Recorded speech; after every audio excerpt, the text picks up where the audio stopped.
Okay, and we are live. We are, in fact, late because Tannor was late to the show, so we can't really help that, guys. But we have a great show for you tonight, another episode of the Stock Tank, where we are going to be talking about Duolingo. And to present Duolingo is none other than Chris, Data Driven Investing. Welcome. Hey, gents. How's it going? Good to see you, Chris. Let me change this order because this is going to hurt my brain. That's better. And Roy, do you want me to throw this up on screen? Yeah. Chris is going to pitch Duolingo for us. And to make things even more fun, we're all winners if we get to do bingo. I created a bingo card. So one of these, it didn't work. Sadly, I thought Tannor was going to be late. He was barely on time. Chris says Palantir. PEG, the word is used. 40% is mentioned. TikTok, user retention, freemium, EdTech, New York Times, billion, contractors, AI first, deleted post, of course, free space, which I almost put Tannor as late here. Now I'm glad I didn't. Chat, JK Rowling, analysts, woke, EBITDA, subscriber growth, hype cycle, rule of 40, SoFi, TAM, OpenAI /ChatGPT. So if you guys want to play along, go over to my, you'll see my tag underneath my name. Just go on my profile, download that, grab it, put it up on the screen. So. You should have Jeremy as one of these squares because I guarantee you that one's going to come up. Jeremy's the free one. Yeah. Maybe. That's a picture of Jeremy, right? Bingo sounds like a TV production. Yes, exactly. Okay. Jeremy / Joseph Carlson is Duo bingo. Man, I missed the opportunity. I'm mad at myself now. It's all right. We got it up on screen. Do a bingo. That's what it is. So if we do get one, you guys just type it in the comments while we're going. I'm not going to interrupt while Chris is talking or other guys are talking. I'll just flash this and show that it's crossed out. Oh, I love that. So, okay, Chris, I'm going to throw up your presentation in just a second. Before we get, I think we did invite Jeremy. Jeremy is welcome. If he is in the chat, he is more than welcome to join. Thank you, Austin, for the $5. I don't know who ever got that. Me. Thank you, bro. I appreciate that. I just appreciate that. Thank you. If I get a hold of him, maybe we can get him on or something. I don't know, but maybe that's if we can run a little bit longer. Chris can pitch his whole theme, and then we'll invite Jeremy, and then he can tear it apart. Or maybe I don't look like whoever said that I look like I was short NVIDIA. I'm offended. You look like you were short NVIDIA. Yeah, that's funny. I hold NVIDIA. I have a long position in NVIDIA. Okay. All right. Should we do it? I'm excited. So, hold on. I'm just sending a text to Jeremy if he wants to come on. Okay, so before I put up this presentation, what I would love to know, Chris, is when did you buy Duolingo? And if you're comfortable sharing as a percentage of your total, like how concentrated are you? Yeah. Give me a second to find that information. So it is a top 5 position for me. First of all, so this is a pretty big part of my portfolio. I started buying at the second half of 2022, so a long time ago, and accumulated most of my shares down there. Had an average below 100 for a long time, and then eventually they've done so well that I continue to average up. So, which I'm currently doing also. So I've been following the company for 3.5 years. I've listened to almost all their earnings calls because that was pretty soon. They went public about the same time as another company whose name is on the bingo card, who we all know and love. I think they went public in June of 2021, which again is the same as SoFi. There you go, Roy. And then, and it's a top 5. Let me see. Give me a second. I'll pull it up. What percentage approximately of my portfolio this is? The bingo card's a little jaded now that the people who are... It's like if Jerome Powell knew that the people were doing bingo cards about him. or the... was Duo or No, it was not a SPAC. It was a regular IPO. There you go, Ed. If it was a SPAC and it was up at like the 300s, that would have been the greatest SPAC of all time. Yeah. All right. Shall we get started with this then? Does anybody Let's have do any it. other, like, preliminary questions? Tanner, I think you're the only one that's not in it right now. Correct. So it's kind of like a reverse stock tank where one person comes to pitch to 3 panelists. It's like 3 guys are pitching to me. And who knows? By the end of this hour, I might buy in 24-hour markets. Who knows? Yeah, Maybe I'll short it. Yeah, I don't think so. But just for full disclosure, I have a very small position. It's like 2%, just shares.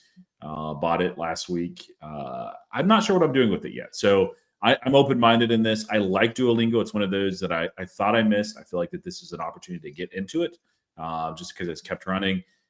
There are some concerns that I have, so I'm looking forward to hearing from Chris because he knows a lot more about this company than I do. But it's going to be a fun one tonight. And Tevis, I know, will have an open mind too. So, Yes, I definitely will. All right. Chris put together a presentation for us. Let's do it. All right. So Duolingo's been selling up a lot recently for reasons that we'll get into in a minute. I don't think they're dead. I am bullish. I am buying and averaging up right now. So let's go through the reasons why. These are all the things I'm going to talk about. Nobody cares. Okay, so first, what does Duolingo do? Okay, so everybody should know, unless you've been living under a rock, you probably know Duolingo's brand. Their primary thing is that they are a freemium app that, for the most part, teaches people to learn a second language. Actually, most of their users, that second language is English, which we'll talk about a little bit more. But they're pretty much the number one name. And they were mobile first back during a time when most people were going kind of website first. They built this brand, they built this app.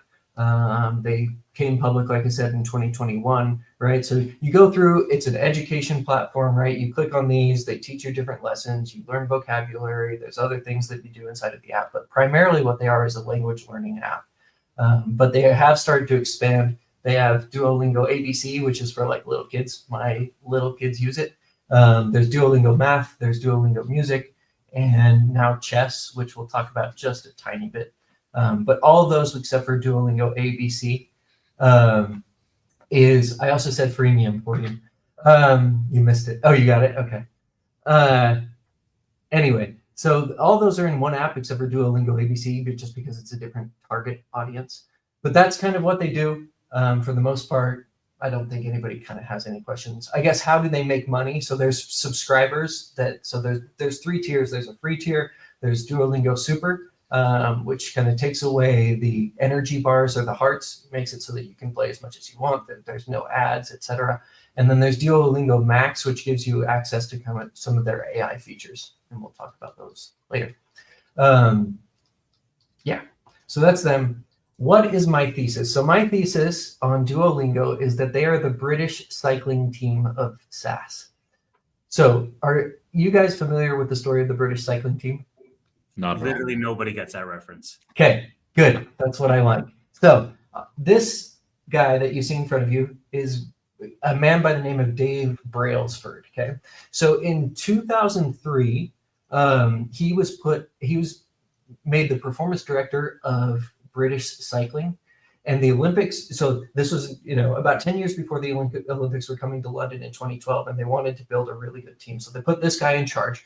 And up until that point in the history, in their entire history, Great Britain had they'd won one single gold medal in track cycling, right, in the Olympics.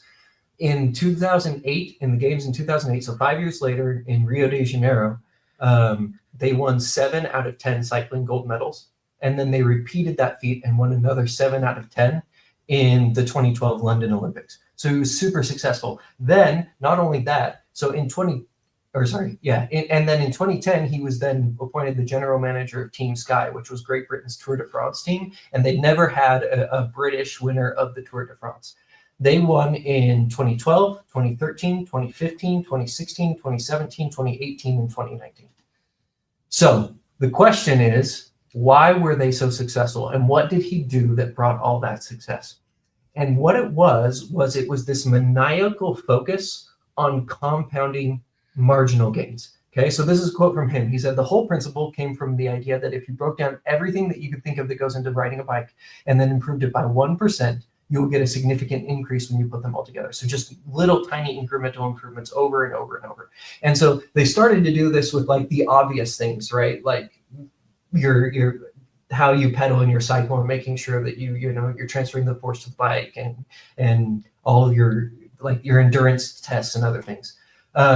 But they went much further than that. So they looked at like their uniforms and like the different materials on the different pieces of the uniform in order to get aerodynamics. They noticed that their biking maintenance schedules got better when they cleaned up dust. So they painted the floor white where they kept their bikes so that they'd notice all the dust and clean it up. They wouldn't shake hands during the actual Olympics. They hired a surgeon to teach them about proper hand washing, right? They got personal chefs for each individual person and tracked all of their weight like day by day and planned out their meals.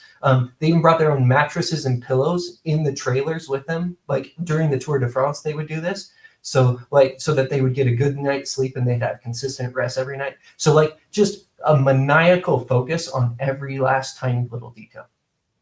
Anyway, next question for you guys. Has any of you learned a language? Да, я могу говорить по-русски. Oh, you speak Russian? Ага. Y también puedo hablar español. Okay. Y hablo un poquito español. Sí, señor. Or- Merhaba arkadaşlar. Where did you learn Russian, Roy? I took 4 years of it in high school. Okay, cool. So what's the worst part about learning a language? What's the hardest part?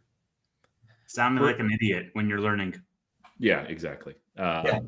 Especially when I was a kid and learning, like in high school, I was prideful. I didn't like to make mistakes. So, yeah. So there's the worst part is just that you have to make. So I've learned two foreign languages. I speak German and then I speak German fluently. I speak Spanish well enough to get around, but I wouldn't say fluently. The worst part is that, and when I was learning German, somebody told me this, and it might not be like factually exactly true, but directionally it's true. They told me in order to actually become fluent in a language, you have to make at least 10,000 mistakes in that language. And that seems about right? So you just need tons and tons and tons of repetition. And so Duolingo's mode, the reason that they get things, that they grow so much and that they get things so right and that they teach people is that they've designed an interactive learning platform that takes the monotony of learning things like foreign languages and that takes the monotony of learning things like math out of it, right? They make it fun to have mistakes and they keep you coming back and engaged. So there is a podcast that anybody who's interested in investing in Duolingo should listen to. So you can just Google why Duolingo worked and you can find it. It's an interview with Luis von Ahn, we'll talk more about him later. He's the CEO of Duolingo and one of the co-founders. But it's really good. So I pulled out a couple of quotes. So he said, the very first question he asked him is, why does it work, right? And what Luis von Ahn said is the hardest thing about learning something by yourself is staying motivated. And he said by a margin. He's talking about like the margin between that being the hardest thing and then the next thing, the hardest thing. And then he said that this was a really interesting framing. So he says most education apps try to teach you something and they concentrate on learning outcomes. And then they said that makes sense, but that's not the hard part, because anything that you can learn, you can actually learn from a book. Do you want to learn quantum physics? You can do some from a book. It's just nobody's doing it because it requires reading a quantum physics book, right? So, but if we can turn something that people actually want, turn it into something that people actually want to do, that can be really powerful. And that's their big insight. And so the reason that Duolingo succeeds, and the reason that I don't think that AI is going to disrupt them, is because the reason that people come back to the Duolingo app is not because they want to learn a language. That's what gets them to the app. What gets them to stay and to continue and to build revenue is the fact that people who use Duolingo want to use Duolingo. They don't want to go to ChatGPT and they don't want to use something else because it's like it's gamified, it's fun, it's productive, and it helps you to feel good about yourself. It's something that you can do on your phone. Like if my kids come to me and they ask me for screen time, I say no. If they come to me and they say, hey, I want to practice my Spanish on Duolingo, I say yes, right? Like, because it's something productive that they can do on their screens. So that's kind of the that and the way that they arrive at this again. So this is why they win, and this is how they win. So how they win is they test absolutely everything. They A/B test. They are constantly A/B testing like hundreds of things all the time. So this was from a blog from them about their testing. So think of any feature you come across while using Duolingo. The animated skill icons are the result of an A/B test. Adding the different leagues to the leaderboard, also an experiment, right?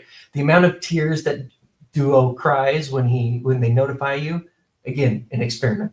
Like everything that they do, like so it comes down to the length of the lessons, the amount of questions in the lessons, the home screen, what it looks like, the icons, the animation, like the frequency of the notifications that they send you, which is often the messages that are in those notifications. All those are A/B tested. The friend streaks, the leaderboards, like everything that you can think of that you can A/B test within an app, they test it and they retest it over time to make sure that it's actually accurate. And what they're trying to do, the thing that they're trying to absolutely maximize in these tests is not near-term revenue. It is user retention, and it is and it's long-term value. So they maximize to LTV. There's over 8 million people who've used Duolingo every day for over a year. Like that's a crazy statistic that they have that type of retention even within their DAUs. And the thing is that the app is like so addicting that they actually expand the TAM. So one of the questions they talk through in the podcast is the fact that they have made it so that people who come to Duolingo didn't necessarily. So I think 80% of the US users that they have on the app weren't learning a language before they tried Duolingo. Like that's an incredible statistic. And so it's not only that, like, yeah, there's a language learning TAM. It's the fact that the TAM expands because it's so interactive and because it's so addicting. Here's an example of kind of some of the data that they get out of these tests, right? So these are two different experiments. There's an A and there's a B, and they test them and they say which one, has people start more apps. Sometimes more people will start the lesson, but less will finish, and they want to maximize like the time that you spend on the app and other things. And again, here's another example that they gave that is an example of something that increased their revenue. So the A test, this was, if I remember correctly, what it was is if you were offline and you clicked, they allowed you to click. So usually when you're offline, there was just grayed out and you couldn't use it. This was previously. This test was if you're offline, they still had it colorful, and if you clicked it, then it popped up an ad that said, hey, you can do this if you pay for like the upgraded tier. And it turned out that the monetization was higher, but they never actually launched that feature because it negatively impacted their learning habits and behavior. So it increased their revenue, but it decreased their activity, and they saw more churn. So even though it was successful from a monetization standpoint, they didn't do it, and they didn't continue to iterate on it because they want LTV. They don't want short-term gains. This is one of their more recent tests, right? So this is previously and for years, and actually in my app, it's still this way that they had hearts for the free tier. So you had 5 hearts every time you made a mistake, you got rid of a heart. And then once you ran out of hearts, you were done for the day, unless like you used your gems to refill it or something. You had to either pay or wait for the hearts to refill it. It takes about a day. So what they've done is they replaced a carrot with a stick, right? So they moved from the hearts, which were a stick, they moved from a stick to a carrot. They replaced the stick, like the consequence when you miss, with the carrot. So now you actually, if you get like a streak of 5 or a streak of 10, you actually earn energy during your lesson. So it takes energy to start a lesson, and then you earn energy if you get things right. It's increased. This has just gone live in like the last couple of months. It's increased revenue, bookings, increased daily active users, and median time spent on learning. So they're going to be rolling this out in the next few months to all of their users, right? And the other thing that this will do is there's a certain cohort of people who've gotten really good at kind of as using the free tier for a long time, and because they don't make any mistakes. This takes those really active people. The way that they described it on the earnings call is they said, if you're going to be on our app a lot, we want you to become a paying user. So this will incentivize that. They gamified it. It's not just like Robinhood did with trading. It's like Robinhood on super steroids as far as the gamification goes, because that's literally what they're trying to do, is gamify the thing in a positive way that makes you feel good about yourself. And the other thing, so one of the things that I think is different is that it has the same, I'm glad he said that they gamified it. So it has that same dopamine hit, because you still have leaderboards and you still have like energy and you have like XP and you've got all these things. It's like using it's like a video game in that way. But the difference is when you put it down, like it's not just a dopamine hit, it's also a serotonin hit, right? So it gives you long-term happiness because you feel productive when you're done. Like, at least this is the vast majority of people, right? They don't feel like if you go and you do something, you scroll on, Twitter or Instagram, and like you look at your phone and you're like, oh crap, I just spent 45 minutes doing nothing, right? Like scrolling. That's not the feeling that you have when you finish Duolingo. And so it's actually like it's kind of a flywheel in that way, because people feel positive about something that they're doing. Anyway, management. So that's the thesis. This is the management. I think that their CEO is one of the most underrated CEOs who doesn't get enough credit for the things that he's done in the past. So they're founder-led. The two gentlemen on the right that you see here are their founders. So there's Luis von Ahn. He's got a bachelor's in science in math from Duke, and then he went to Carnegie Mellon for his PhD in computer science. And then there's Severin Hocker, who has a bachelor's and PhD in computer science.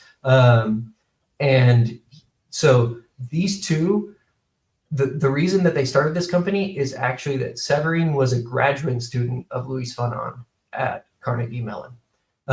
But Luis von Ahn, by the time he gamified image labeling. So he actually had this app that he developed that had, it posted a picture like of a dog or something, right? And two people, it would match two people with that same image. And if they said the same thing, then they got like a certain amount of rewards. And so what they were doing, because image labeling back then was this really, really difficult thing to do, and it was valuable. And so what he did is he gamified image labeling in a way that got people to do it. And then he would sell that all that data, all these labeled images, to people to train things like AI models. And this was back in the 2000s.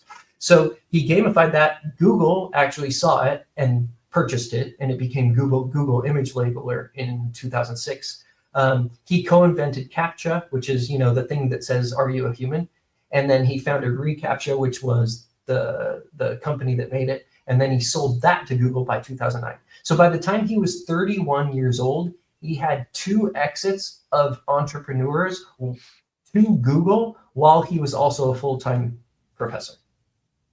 Like, super impressive. And then him and Severin, who's currently the CTO, so those are the 2 co-founders, they started this as part of their as part of his graduate coursework, and then they founded Duolingo. So awesome management team. All right. They're so good at marketing is the other thing. They're so good at marketing that they don't spend marketing dollars. That's the crazy part, or very, very few. So they get lots of viral moments, like they were in the Barbie movie. They had social media, and we'll talk about this in a second, the Dead Duo thing. You can see some of the stuff here on the right?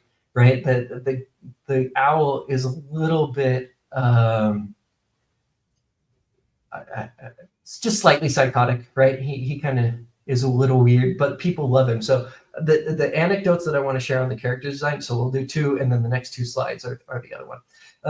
So I've got a niece and a nephew. The nephew's 2 years old, right? And she sent it, or she's posted this on Instagram, but it's since been, it was on Marco Polo or some other social media. It's since unfortunately been deleted. I asked her to try to dig it back out for this, but she couldn't find it. But her little brother, the little 2-year-old, was running around the room going, "Duo, duo, duo." And she was like, "Hey, so-and-so, his name." And she's like, do you love me more or Duo more? And he goes, "Duo," and keeps running around, "Duo, duo." And then my kids, so literally I use this to get my kids to go to bed. So I've got a 3-year-old and a 5-year-old. And if they get in bed before bedtime, I will do 2 lessons with them on Duolingo, like where I just do the lessons and they just watch, and it's motivation for them, like to get to bed. Like there's something about the character and the app design that is really engaging for all audiences. It's not just like adults and stuff. And then the other thing is that, so this is why, so Jeremy put out that thing that he thinks that he's shorting the stock, so he's got puts on it. And the reason why is because their marketing guru left the company. Actually, there were two people in the marketing department who left it. That is definitely like, it's not a good thing, right? You don't want to lose talent. She's obviously a very talented person. But most of Duolingo's marketing is word of mouth, much more. So they're really good at viral marketing, and you can't just replace creativity. That's really difficult. And I will see if they can continue to generate the amount of viral moments that they have in the past. But I don't think it completely kills the user growth. And the reason why is because their DNA is not spending money on marketing. So when they first launched and before, like they took years and years to do any sort of monetization at all. And so because they were just building this app and they were just raising funds through Series A and Series B and other things in order to fund it, they literally spent years and years until like from 2012 to I think 2016 or 2017. So for like 4 years, they didn't spend a single dollar on sales and marketing, except for like some salaries to like generate stuff. But in terms of buying ads, they didn't buy any ads whatsoever. And here's the quote from it, right? So we couldn't do performance marketing because performance marketing is this thing where you can pay Google $30 and they send you a user. But to me, that seemed really dumb to spend $30 to get a user when we were not going to make any money off of that user. So this was this was the mindset. And so here's a couple other, so these are literal screenshots. My 12-year-old daughter has this text group with her friends that she did like an acting class with. These are screenshots from their text chain between all these people. So like on their text, this is completely organic 12-year-old banter back and forth in like a group text, right? Is like them posting up pictures of Duolingo because they think that it's funny. Like these ones are really, really good, right? This is my friend Duo. Oh gosh, I'm so sorry for your loss. And then like this was an actual message that they sent to each other. Can we just take note of the fact at how many freaking pictures I have from this group chat of Duo being sus? Like literally, like you scroll through this chat and it's like them texting pictures of Duo back and forth and things that they do on the app and laughing about it. Like there's they just create like all this virality that's not necessarily like this stuff isn't going to go away because their marketing campaign went away because this stuff is in the app. This is a really long, you can pause this later. Yeah, that is exactly what the knife is for. So, but we can go through, and the reason why, so again, they couldn't spend on marketing. Yeah, so here it is, from 2012 to 2017, right? They were optimizing just to keep people in the app. So when they very first started, like their day one retention, so the people who came on day one who then came back on day two was 13%. Over that period of 5 years, they raised that up to 50%. And all they did was all these A/B tests, just hundreds of A/B tests trying to get people to stay engaged and retained on the app. And then he goes on to say, I want to kind of read the bottom part. He says, had we not done that, we probably would have spent all our time optimizing our ad pipeline and optimizing all kinds of weird stuff that ends up making you money. But I don't think it helps you grow that much. I think in retrospect, this was a very smart move. At the time, I don't think we were thinking how smart it was. We just did it. So this is one of the reasons that I think that Jeremy's probably wrong about the user growth tanking and about how the importance of their marketing people who have left. Now, again, I do think viral marketing is a key part of it, but I also think that the culture is there where they've always grown by virality. Like that's part of the DNA. It's not that, and obviously you can't create like I said, there's creativity that you can't necessarily mimic, but I assume that there's probably some other people in that department who have some of that DNA in them and that they'll be able to continue that. So is it a bear case? Sure. But I don't think it's going to be as big of a bear case as others are making it out to be because most of their growth really is word of mouth. Okay, we're going to get into some of the data right now. So this is data-driven investing. So all that's my thesis, and that's what they do right. Now we're going to say, okay, so if they are the British cycling team of SaaS, And if all these A/B tests are leading to incremental gains, you should be able to verify that in the data, and you should be able to see it. And there should be like things that you can point to and say, that's the result of an A/B test. This is what they're doing well. So first of all, the balance sheet, they have over $1 billion in cash and short-term investments and absolutely no debt. So the balance sheet is pristine. They're doing great. Here's the fundamentals. So if I were to go and teach Luis van Aan's math class for him, this would be a textbook example of something that I would use as an exponential curve, right? Like this is just consistent exponential growth. The revenue, the gross profit is straight up, right? Free cash flow and net income, they're a little bit cyclical, right? It always peaks in Q1, it comes down in Q2 and Q3, and it goes back up in Q4 and then peaks again in Q1. Like it's really, that's the way their free cash flow works, right? But I love that question. It's because, sorry, this guy asked, why does Chris look like he's in an academic room in the middle of a campus somewhere? It's because I can't use my house because I have too many little kids, and because I just come to work and use one of the rooms here, whichever one I prefer at the moment. Or you could be held against your will in an undisclosed location. So that could be it too.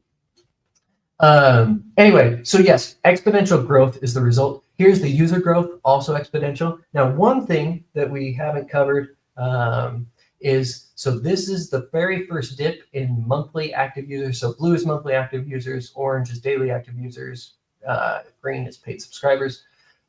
This is a dip. So they made a mistake last quarter. Their CEO did. He said that he came out with this statement about how they're going AI first. And people interpreted that as we're firing people in order to use AI, which he didn't mean. And he's since come out and he has since determined, or like he's come out with statements and saying, hey, we're not firing anybody. But it didn't matter because there was a social media, like there was this thing there was a boycott, right? So people were like, stop using Duolingo because they're going AI first and they're not pro-human and this, that, and the other. So that did hurt their monthly active users in the last quarter, right? And you can also see it in the daily active users. They've said on the earnings call, they said at the time, the sentiment on their on all their social media was pretty negative, and they worked really hard to get it in a place where it's positive again. And they say that they're back to where they were prior to that snafu in terms of sentiment on social media. And they didn't try to do any of their kind of more wacky marketing tactics during that time because they just wanted to return to kind of everybody liking the app and feeling good about it first before. So this is something to keep an eye on, and this will be something that like moving forward also you'd like to see with their marketing department leaving. You want to see this get back to growth and continue from there. This is the thing that I think demonstrates best how the A/B tests work and convert people, is that even as their MAUs grow and grow, their amount of daily active users divided by the monthly active users continues to increase. So this is like a demonstration of the fact that their app continues to get more engaging, continues to get simpler. Like the UX is fantastic. They've tested every last little thing about the UX. Anyway, so I love showing off this graph because this to me is you say, well, the thesis is that you get marginal gains. This is the evidence that that's actually working. So basically the higher that this line goes, the higher the percentage of people who use the app daily relative to the total people who use it monthly. So exactly. It's an indicator of engagement. Yeah, exactly. Perfect. Thanks, Tevis. Now, one thing that I would, this is subscribers divided by daily active users. So basically, this is a pretty linear relationship, right? So the amount of people that they get to subscribe and to pay them for one of their two paid tiers, either super or max, so this is the conversion rate, right? So of their daily active users, a quarter of them are subscribers, essentially. And it stayed this way. I really like this tick up. I would love to see, I'd be interested to see if energy allows this to tick up, because you do have those people who are using it a lot, but we're kind of gaming the system a little bit with the hearts, and they can get past that here. So it'll be interesting because this ticked up in Q2. I would love to see if it would tick up again in Q3. This is the average revenue per daily active user. So one of the things that you'll see here, like this is trending down. A big reason for this is their initial growth was a lot in the United States, and now they're growing more internationally. And their price points are different according to the locale that they're in, right? So part of this is FX effects, right, of the drop off. And then another part of it is just the fact that you can't charge someone from India the same amount that you're charging or China the same amount that you're charging someone from the United States. And that's another thing that they test. They consistently test the pricing on all of their tiers in order to like maximize the amount of people that convert, and in order to find the sweet spot between conversion and revenue to maximize it. So like they test everything. This is their customer acquisition cost. When they very first became public, they started to pump some money into customer acquisition. They realized that it wasn't helping them that much, and that most of the things were word of mouth, and so they actually kind of cut it off. But if you look at like so in the last year, right, they pay, call it $6-7 for a new daily active user, and they make $5 a quarter from that user, right? So they pay back. The payback period on every single new daily active user that they spend sales and marketing on is less than 3 months, or about 3 months. So they pay back really, really quick, and their sales and marketing is like really effective, and people stay engaged. This is just a graph to kind of show their operating leverage. So the blue is sales and marketing as a percentage, or so for every dollar of revenue they get, this is how many cents they spend on sales and marketing, on general and administrative, and an R&D. And so you can see all of them are coming down over time. So it scales in a way so that your fixed costs stay pretty fixed, and then as your revenue scales, your margins improve.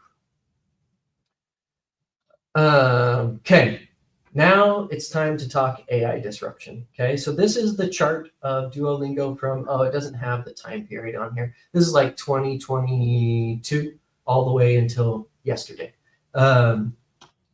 This is the launch of ChatGPT.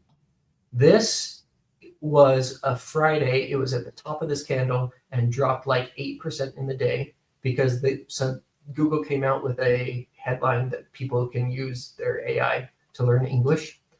This is when GPT-4o said, or could translate in real time, and it dropped. And down here, let's see, I didn't quite double my position, but I added a big chunk, like 60% to my position during this time right here, because I was pretty convinced that ChatGPT wasn't going to do anything to their business. And then finally, last week they reported earnings, or a couple weeks ago, they went all the way up to 450. And then that same day, we will watch this in a second, GPT-5 as one of their things said that they had a language learning game, and it tanked intraday from like 450 all the way back down to like 380 or something. And since it's continued to fall, it's kind of stabilizing now. Tell me on this chart of the fundamentals where any of that AI disruption actually changed the company. There's the launch of ChatGPT. There's Google AI can help people learn English. There's GPT-4o can translate stuff. I think this is going to continue because their moat is not language learning. Like anybody can learn a language from a book if they have enough willpower to do it. The issue is that, and the reason that I think that AI is actually a tailwind for Duolingo is that the two things that are important for AI in order to make them a tailwind and in order to make them help you is number one, you have to have data. There is no company out there. I would guess that the amount of data that Duolingo has about language learning is probably 1,000x the next company. So if anybody is going to use AI to figure out how to better teach a language, like you can bet your bottom dollar, which I have, that it's going to be Duolingo. And number two, the reason that you like, the other thing that you need in order to make AI work for you is distribution in a platform. And what's the first language platform that anybody thinks of when they go to learn a new language? It's Duolingo. So they already have the two keys to make it so that, like, I don't understand how AI is going to help other people more than it's going to help Duolingo, because anything that AI can do, Duolingo can exploit in a better way. And they're focused on that, right? Like OpenAI isn't going to spend the time building a language learning app, whereas Duolingo is going to spend the time using ChatGPT to build and better their own language app. Tanner, did you have a question? Yeah, I was just going to say, I don't think that my concerns stem from someone being able to teach a language better than Duolingo. It more stems around the idea that someone can do 90% of what Duolingo can do for essentially free. Like if you can already do it for free. No, I know, but with the go from the paid tier to the free one. Is that a tool like ChatGPT, for example, or Apple or Google ends up integrating these tools that are actually fun. Obviously, you can go to, Rosetta Stone and get the basics on how to learn, these sort of tools. But I mean, in a fun and interactive way, the same way that Apple has brought a great fitness app to their ecosystem for free, just to keep people on their ecosystem. No, and I do think there is potential for Duolingo to get disrupted by AI. Like, it is something that I will continue to keep an eye on, right? Because you're totally right. Because there is something that, like, they possibly could, like you said, Apple could or Google could. They could do something that's good enough. I don't think that they'll get the gamification is right, because they haven't spent years and years and years developing the model that allows you to, like, that is so interactive and so honestly habit forming and addictive. That takes a lot of thought and it takes a lot of design, right? It's the same way where I don't think that anybody is going to mimic Robinhood's UX. I think that Robinhood's UX is going to continue to be best in class, because it's something that's part of their DNA, and it's something that actually is much harder to mimic than it seems on face value. But you're right that it could disrupt it. They might come up with something that is good enough that some users churn and that some of their subscribers choose to not subscribe. So it's something to keep an eye on, for sure. I agree. But I think generally speaking, it's more of a tailwind than it is a headwind. And by the way, I'm bookmarking a whole bunch of questions that we can all ask at the end, but I want to get through the presentation first. All right. Okay. Do we want to take the time? So this is just videos of translating and the video of the GPT. Do people want to see that? You can tell. I think we can skip it. Okay. So if you like, I'll send, or we can put like the links in the chat afterwards, right? For these two. The one reason this one was kind of so video one is actually from 2015. And I did that on purpose because it looks like it's an AI demo, but it's just a Google Translate demo from like 2015. And it was to make the point that you could actually translate in real time between two people back in 2015. Like that existed before Duolingo became a public company. So every time that like Duolingo sells off on like real-time translations, I laugh because it has nothing to do with anything that they actually do, right? Like translation is not the use case and has never been the use case for Duolingo. Anyway, that's kind of just a point that I want to make. Yeah, I mean, go ahead. Bitcoin or Ethereum. Save it for the end, dude. Just let him get through. He's good. I feel like I've been talking too much. Yeah, we're 40 minutes in. I think it's a good time for discussion. Bitcoin or Ethereum have been around for an extremely long period of time, but now we're starting to see, broad adoption from businesses on Ethereum, for example. Do you think that the technology back in 2015 is the same level of technology for live translation that what we're seeing today? No, and not what we're seeing today, but what we're going to see in 2 years from now? No, it's obviously gotten way better. My point is just that Duolingo was never, the point of Duolingo was never to translate. Right. And people don't go to Duolingo, like you don't get the same humor and interaction talking to people. Also, another reason, like most of their users now are actually learning English. And the reason that they're learning English, well, a big part of the reason is because knowing English, like, makes you a more valuable person. And if you are a foreigner who knows English, you will get paid more than not having that skill. Like, and the reason that I go back to it, right? Like, I go back to it because I learned a ton of vocabulary. Like, my Spanish is actually pretty good grammatically. It's like but I'm terrible with vocabulary because I've never taken the time. I've never lived anywhere natively. Like I've spoken to, my wife's grandma and grandpa who are native speakers, but that's like the extent of my interaction. So like, yeah, exactly. Translation is just not the same as interactive education. Like it's just completely different. But like, so that's not the use case. Like that one in particular, I think is just a red herring. We can go on. Okay. This is what I will be watching because competition shows up in two ways every single time it happens. So you can always watch these two things for any company you think is being disrupted, and you'll be able to see it. It either shows up in lower growth because they keep their margins the same, but they start losing the growth because people go elsewhere because it's not worth the money. Or number two, their growth continues, but they start to shed margins because they're dropping prices in order to continue that growth. So in this case, if you look at the margins, like their gross profit or their gross margin is like steady flat. This tiny little dip, can you guys see my mouse? Yeah. This tiny little dip right here is because they're starting to use AI. So they're paying for tokens a little bit more. So they're like their COGS went up a little bit in here, but it's still like 70% almost flat. And then their free cash flow margin and their net income margin are like up and to the right. And obviously there's cyclicality here. But if you start to see, like, even if these, like a free cash flow margin of around 40% is fantastic. If they can just maintain these margins from here, right, that'd be great. I think that they can probably maintain around 40% margins, maybe even slightly higher long term, as long as they're able to maintain that moat and as long as they are able to continue to stay engaged. But these are kind of the two things that you would want to see. Now, obviously, growth is probably going to continue to slow down because they're growing off a bigger base, right? You can't grow at 40% forever because in 10 years, you'd be $1 trillion company, which maybe they could be. But if that comes down slowly, I'm not concerned. But if there's like an inflection point downward in the growth, I would be concerned. So these are the things I'm going to look at in order to determine whether AI is disrupting them. This was just a post that I threw up that I said, this is their moat. It's the fact that there's always been better ways to learn a language. There's never been more engaging, rewarding, or consistent ways to learn a new language, right? And that's always been true, and it's still true today. And so I think AI is going to be like, it's possible that you could learn it better, but you're not going to stick to it like you do with Duolingo. All right.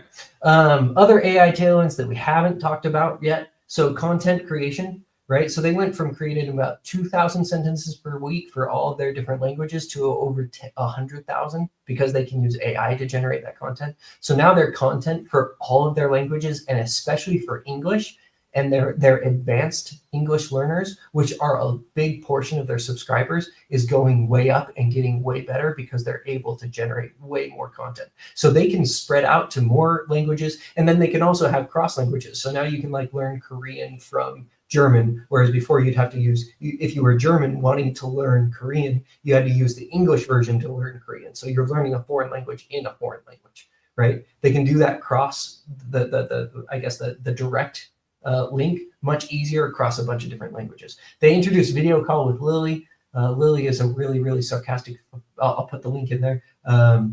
But essentially, it's just you're talking to it. And so this is one of the ways that you can make 1 billion mistakes and there's absolutely no pressure, is because it's an AI, right, that you're talking to. And so they've implemented that. That's kind of the big selling feature for Duolingo Max, which is their AI tier, is that you get this video call feature. And people really enjoy it. They're trying to optimize on that one. So what they're optimizing for in all their A/B tests inside of AI is the words spoken aloud per subscriber per call.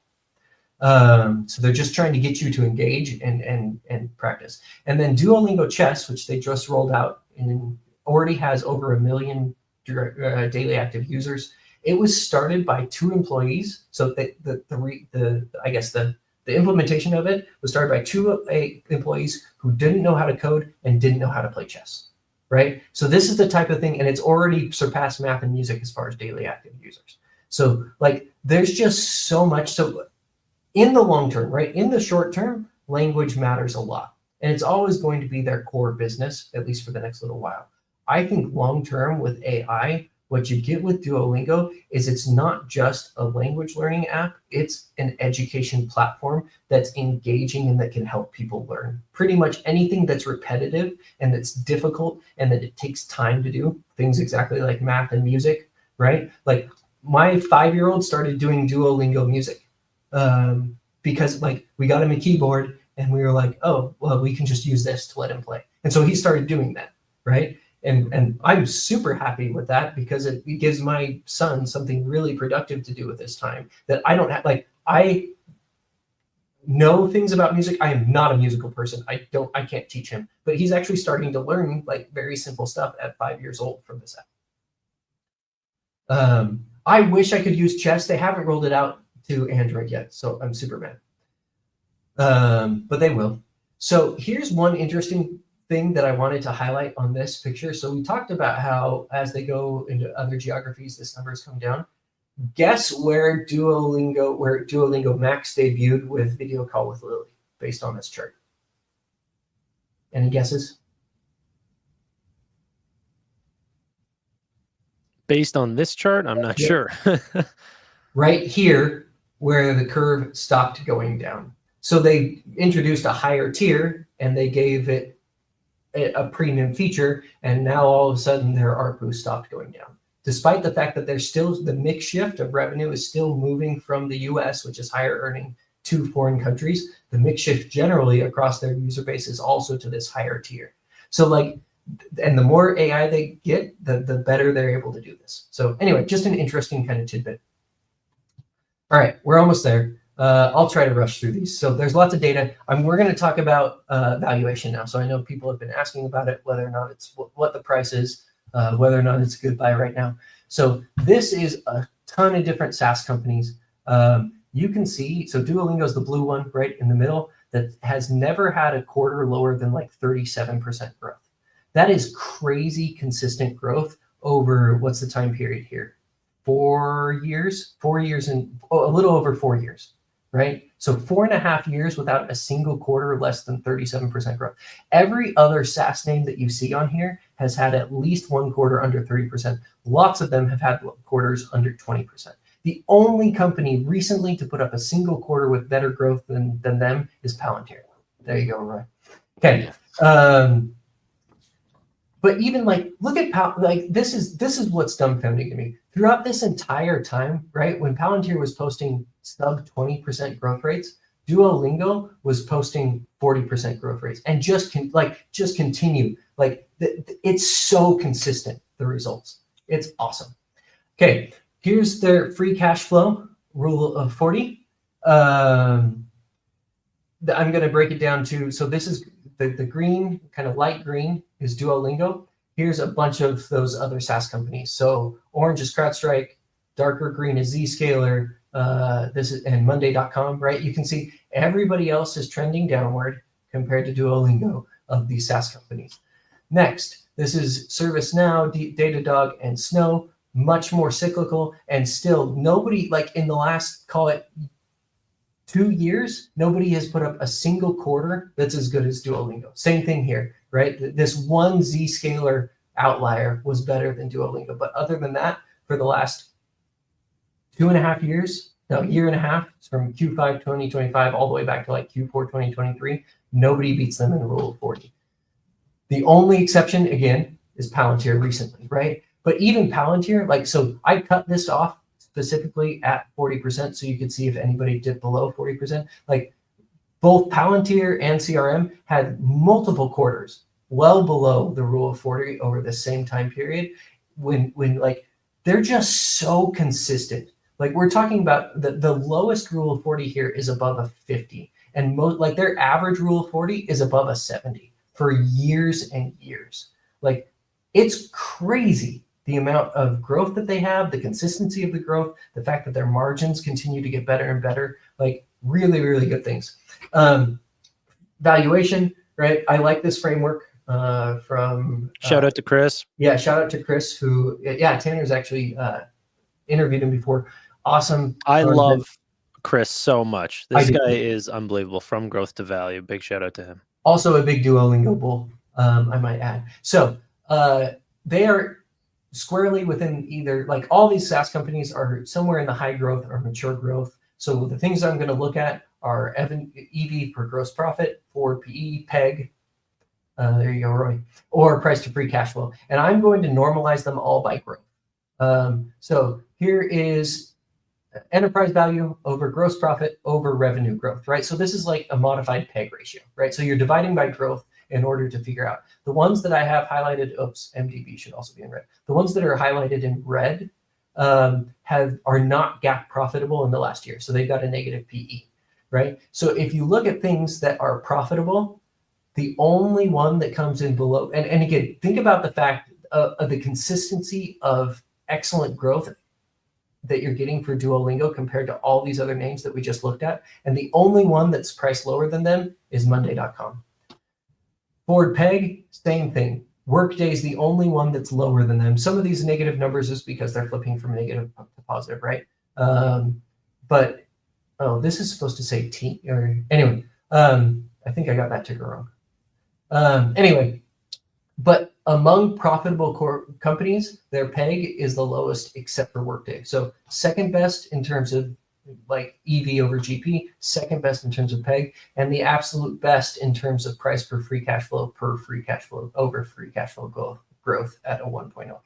Like even of the ones that are unprofitable, this is the cheapest that you're paying on a free cash flow basis for the growth.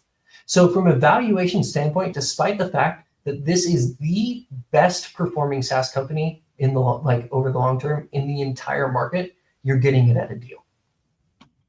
I like to when I do valuation, I look at a lot of different things. So this is the reverse discounted cash flow model. So this answers the question. Okay, well, given the fact that the price right now today is $338 or $339, what is the growth rate built in order to get that number?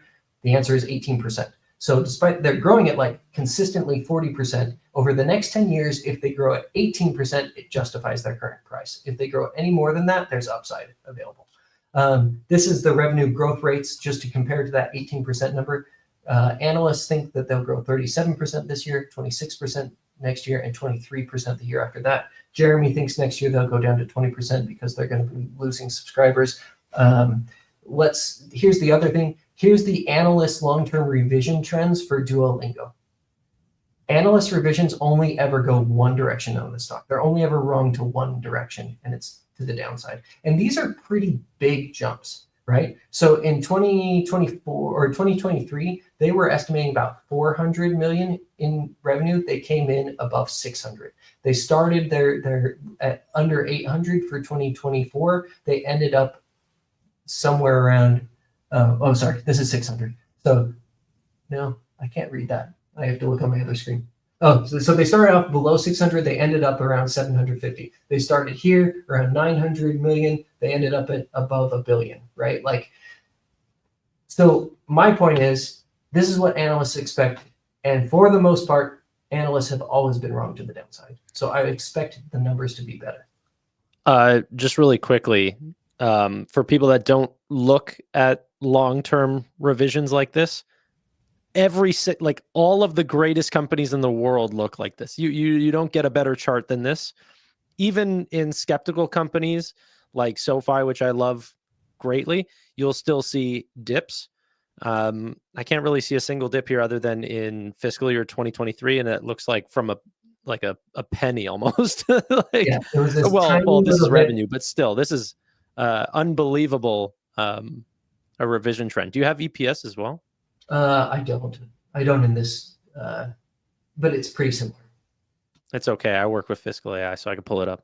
Okay, this is a rule of 40 evaluation. So these are those same companies. I calculate their rule of 40 on free cash flow basis, right? If you are, this is kind of the trend line. If you're below this trend line, you're underpriced, right? So this is the higher you want to be. The place you'd love to buy a company is all the way over here. Super high rule of 40. Chris, can you click the slide again so we can see your mouse? Yeah, there you go. Now we can sorry. My mouse was just on the wrong side. Right. So where you want to be is up here on the top left.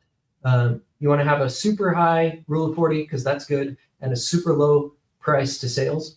and you'd be right up here, which is like, and so these are, CrowdStrike, Zscaler, Shopify, Snow, Now, DDog, etc. Like they're all pretty close to this. The distance from this trend line to where you are is a measure of how undervalued or overvalued you are, essentially, right? Because this is, if everything was like trended exactly with the rule of 40, everybody would be on this line.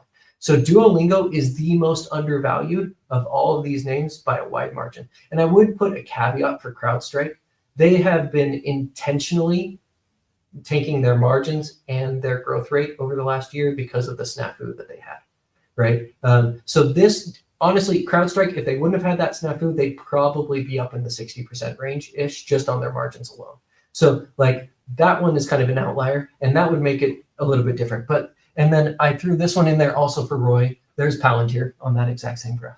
Yeah, I knew why you didn't include it because it's a little, because it throws off, it skews the entire thing, right? Just because it's so highly priced. I will choose my language very carefully. It's a very expensive stock on a price to sales basis. Okay. Conclusion, we're finally done. Sorry, I'm long-winded in my articles and I'm long-winded in this. But don't apologize, dude. This is a deep dive, right? Keep in mind, 500 people that are watching this, Chris put this all together, and this is all 1 hour of free content on Duolingo. It's incredibly detailed, so thank you, Chris. Go ahead. Yeah, I put this together. Well, we actually put this together. I was on vacation. I came back Sunday. I did this yesterday. Okay, so here's the reasons, right? So it's the most consistently exceptional SaaS company in public markets and has been for the last 3 years. Its valuation is low compared to its peers. Like I said, AI disruption is a concern, but I think there's more tailwinds than there are headwinds. Like Rule of 40 is just phenomenal. They have 130 million monthly active users. There's over 2 billion people right now worldwide that are learning another language. There are over 2 billion people who want to learn English alone. Not all of them are learning another language. People who are actively trying to learn another language, there's about 2 billion people. And I didn't even, I scratched the surface on math, on music, on Duolingo, ABC, and on chess, and their other vectors that they have going forward. So the TAM is going to be expanding, and I really think they built a platform that will allow them to really take advantage of all those things. And this is, so again, the Dead Duo viral thing, which had over 1 billion views. And actually, so they've been trying for 2 years to get Dua Lipa to say something about Duolingo, and they finally did with the Dead Duo campaign, and they were super excited. But this is how it ended, is this guy popped up out of a fake coffin and said, "Legends never die." And Duolingo came back to life. Well, Duo came back to life. Okay, questions? Okay, let me pull this down for just a second. This was a fantastic presentation. I have 33 comments that I have bookmarked, so keep that in mind. We're already at an hour, and some of the questions are repeats, but we can tackle them as we go. Shall I go straight to the audience questions, or do you guys have questions first, Roy or Tanner? Most of my questions are actually in the audience ones. I looked at the start stuff, so I think that it's okay to start there. Tanner, if you have questions. I do have a couple of questions. One, has management ever said anything about becoming a multiple application type thing? I just did a quick Google search. It looks like they have 2 apps, I guess, Duolingo and then Duolingo ABC. So everything right now is inside of the whole app. Actually, one of the things that they said in their last earnings call that the CEO said is he said, right now, we're not doing a great job of making it really simple and easy to switch between, because more and more now we have more and more people who are not just learning, they're learning Italian and chess. And there's a little bit of friction there in the app, and that's something they're going to be actively working on. So they haven't talked about splitting the app at all. They've done everything in the same app. But it is something that they're focused on and trying to do better. Yeah, and then any B2B aspirations or anything along these lines where they're selling, licenses to high schools or something? One of the things, so I don't know if they're selling to other educators. partnerships with like language tests, like the That's what I was going to mention. So they've got an English language test that a lot of accredited universities will accept, and they do charge for that. So foreigners who are applying to U.S. Secondary educations like universities, they can have like they can get their Duolingo certification, and it's like a pretty hard test that allows people to verify that you can actually speak English. So that actually is, and that part of their revenue actually is decreasing because there's less visas being given out to foreign students right now. Yeah, it's still being used massively. I worked for Liberty University previously. I think it was in 2023 that they rolled out the announcement to us, like, oh, instead of the TOEFL test of English, whatever it stands for, that's an international test. There's a couple of them, IELTS and stuff. They said instead of using those, you can actually use the Duolingo test as well, which was cheaper for a lot of students. I actually didn't see it gain as much traction as I expected at the time. I don't know if that was a Liberty thing because we just didn't make it like it was out there, but it wasn't like we were broadcasting it for Duolingo. It was just like, hey, if you want to use this, it's fine. So I was just kind of curious. So that was a good question, Tanner, because that was one I didn't see in the start comments. What about, like, I know in high schools, and there are some colleges as well that use Duolingo specifically for their class environment. Is that the individual signing up for their own license and use, or is that a case of business to business where they're like, okay, here you go, here's your license? I don't know. I'd have to look into it. And then what was I going to ask? I just had a question. Oh, you said that it's TAM expanding because many people are starting with Duolingo. Have they said anything about their TAM out? Like, obviously there's the educational space, but where they're going next, or is it just music and chess that they've sort of branched out from language, or are there other? I know Duolingo math is a big one too, right? It's math, music, and chess is what they have. They said in this earnings call that they don't have anything in the immediate future that they're working on. But I mean, chess was started 8 months before it was launched in the app. So like it was generated really, really quickly. Yeah. And then have they done any mid or long term, like expectations for growth going forward? Like, what does management say 3 years out revenue CAGR is going to be? I don't think they've given any medium or long-term expectations. Investor days or anything like that? No. It was interesting, Chris, that the chess was started by people who don't know how to code, nor do they know chess, which sort of got me thinking around this slight different model. It would be interesting to see if Duolingo can experiment with individuals creating their own courses, where it's basically less of a Netflix original type of content model and more of a YouTube type of content model that's upvoted by the community. Because I mean, I know those were the individuals like in the company, and it wasn't a group of random individuals, but it just seems like such a more evergreen type of area where you can have individuals popping up with different courses across the board. And there's lots of interaction. How many of you guys, do any of you guys use the app? I know Roy's family does. I don't know if he does. Not anymore, but we did in COVID. Okay. Tevis, have you used it, or do you use it? I have used it. I recently, when I started investing, I re-downloaded it and was checking it out again. So one of the things that they've leaned into a lot is like the social aspect of it, right? So like you can give your friend a high five for getting certain XP or reaching a level or whatever. Like I get those notifications all the time now from like my friends who live in Norway, right? Or they'll like send you like 3x bonus or three times XP bonus for like 30 minutes or stuff. And so I do think that they're trying to lean in a little bit more to that social aspect, and that could be something that they do. I don't know. I mean, what I would be concerned about is the fact that lots of kids use this. So like if you've got user content being uploaded, you'd have to be really careful with what type of content. And it would probably have to be in some sort of a walled garden, would be my guess. Yeah. So I don't know how freely they'd be able to do it. I have one question, and then everything else is covered by the chat. And I'm going to throw it up here because Roy and I were tagged in this recently. around this like political side of Duolingo's curation. Basically, this person posted that they took a dig at J.K. Rowling for her politics in the actual lesson, saying, what was it saying? Like, I like Harry Potter. I like Harry Potter. Harry Potter. Meme. So, I mean, what's your thought on that? Like, I guess it's a wider point on just companies and political stances in general. But is that anything to be concerned about? There is. So Luis von Ahn is very liberal. He publicly endorsed Kamala Harris during the last campaign in like September, I think, maybe October. So during the election, in the app, they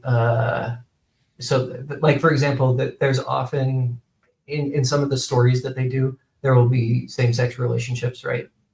Between like girls and girls and boys and stuff. So some people don't like that because there is a little bit of that like woke stuff that's in the app. I don't think that it's not pernicious. I don't think, like, I use the app all the time. I notice it, but it doesn't really, like, I don't really care that much. Other people do, obviously, right? So there is that aspect to it. And there is that political thing where, I mean, he's not overly political, right? He's not going out and sharing a bunch of stuff, but some of that is in the app. And then, like, every once in a while, he'll tweet something, and he's just like, he has his opinions, and I think that's fine. But if like, it is something that might crop up, or that does crop up from time to time, like, for example, in that tweet. Yeah, I think this is also a good call out. I've been talking about this, the DuoCon, September 16th coming up, their product day, basically. Chris, anything you are thinking here around them possibly announcing? I don't know, man. Like, I don't follow them well enough to really be able to predict what they're going to do. One of the comments was, it said the same-sex advertising to kids, yikes. I would say it's not really like, if you're not, like, my 5-year-old wouldn't even realize that, like, it's not like it has two characters up. It's like girls talking to each other in a foreign language that he doesn't understand, that are talking about, like, going out together later that day. It's not like, it's not overt, right, in the way that but it is there. So I wouldn't say that it's like advertising that. I think that's it's there, it's intentional, it's obvious to adults. Yeah. I think the subtlety might be part of the reason why they do it that way.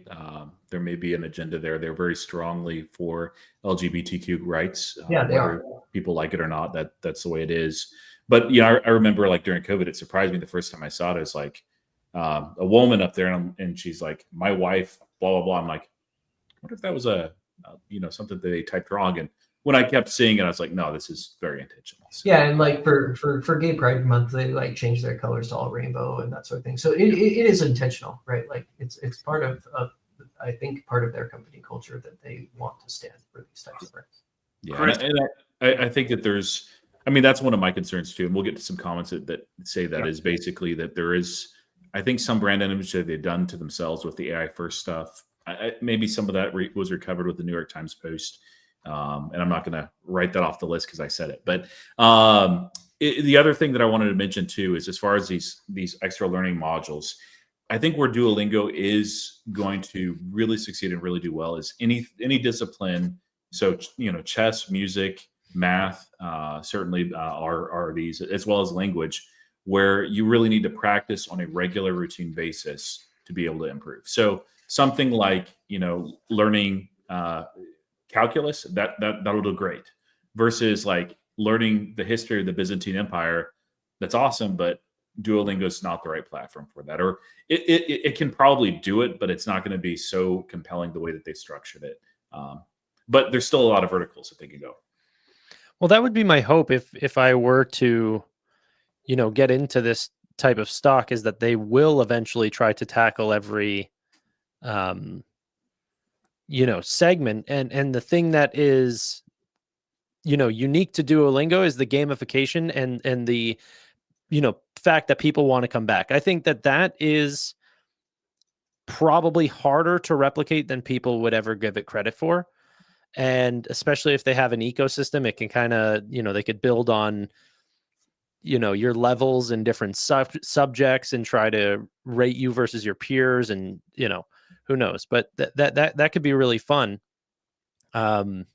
Maybe even a TikTok like thing where they're more education based and actually like almost like what China's version of TikTok is. Maybe Duolingo does something along those lines. One thing I gave one real quick, Tanner, on that Yep. point. I think one of the things that they also do that makes it so even if you know where you're going in a business, the path can change with other things. So for example, right, millennials are going to engage with an app different from a Gen Z user, different from my kids, right? And if you continually A/B test things, it's not just necessarily that you're making your way to like your destination and you just draw a straight line, but sometimes that path changes based on cultural issues, and it also changes based on like geographies too, right? So they will test things in different geographies, and in like Japan it works really well, and in the US it doesn't. And so like I think part of the thing that also helps is the fact that they are constantly going back and reiterating and relearning and re-innovating on all of their tests that allows them to also shift with the times and to shift their business model to fit their users better. Like there's really organic changes that happen. Right. One of the concerns or potential things to highlight, I guess, Chris, is maybe you can talk about it, the percentage of revenue that they have coming outside of North America, because people learning English is a massive market for them, and they always have to account for like FX and international revenue as a result of this. And that's something that actually surprised me. And in retrospect, it makes perfect sense. But when I was first listening to the earnings call and reading the report, I didn't intuitively think that the biggest cohort of users would be ones trying to learn English that don't live in North America. And I would imagine that those individuals have a lower, lifetime value, let's say, than people who live in North America that are more affluent.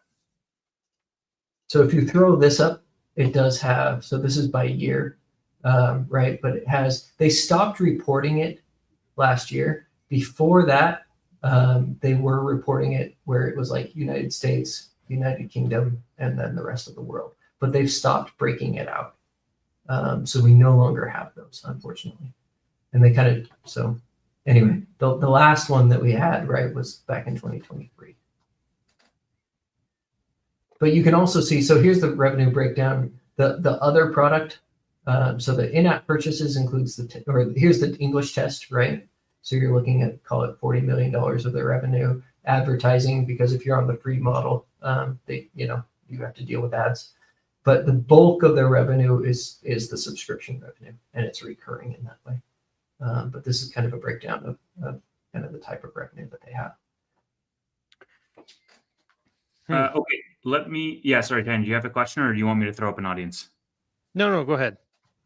Okay, so let's pivot a little bit.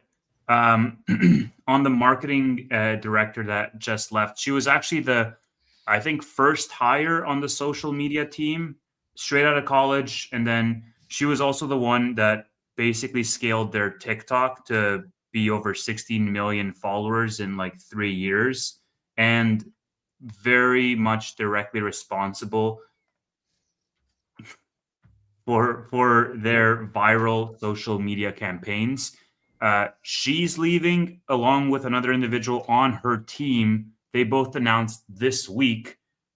Chris, do you think that like there's some risk there of Duolingo losing that secret sauce on the viral social media side? Yeah, I mean, we covered that kind of during the presentation. I think that there's risk there for sure, right? Like, she's obviously a very talented individual, and creativity is difficult, right, to replace. There's some people who just like have special, unique abilities in that way, and it's hard to mimic that.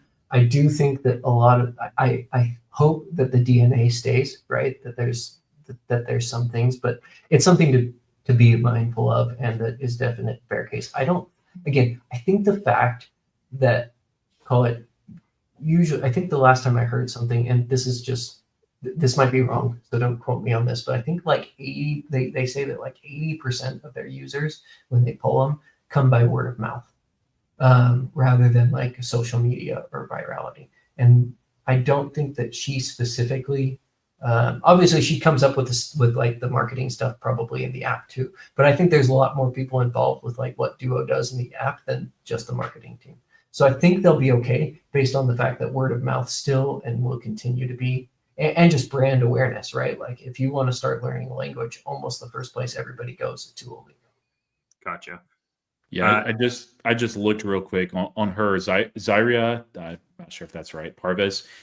She joined right out of school in 2020. And I don't. There's not many people that would look at her and be like, oh yeah, she's okay or mediocre when it comes to social media management. Usually, when you have somebody that high of tier and that high of caliber, they're not only great at their job, but they're also able to, if given time, and she seemed very social as well. Be able to train up and recruit people behind her, which may not be a one-for-one replacement. I know there have been some other departures as well. But in this case, she'd been there long enough. She was good enough. And just seeing the way that she talks about her team, I don't really have much concern there, although it is worth acknowledging. Yep. Yeah, I mean, really highly qualified and skilled people like to work with other really highly qualified and skilled people, right? Like you don't hold on to people for very long if you have like really excellent people in really crappy jobs, or even if it's a good job, but you're surrounded by people you don't like working with. And that I like where Harry's mind is at. I know I don't want to distract from this, but PayPal is hiring a CEO communicator person. I can't remember what the for the CEO.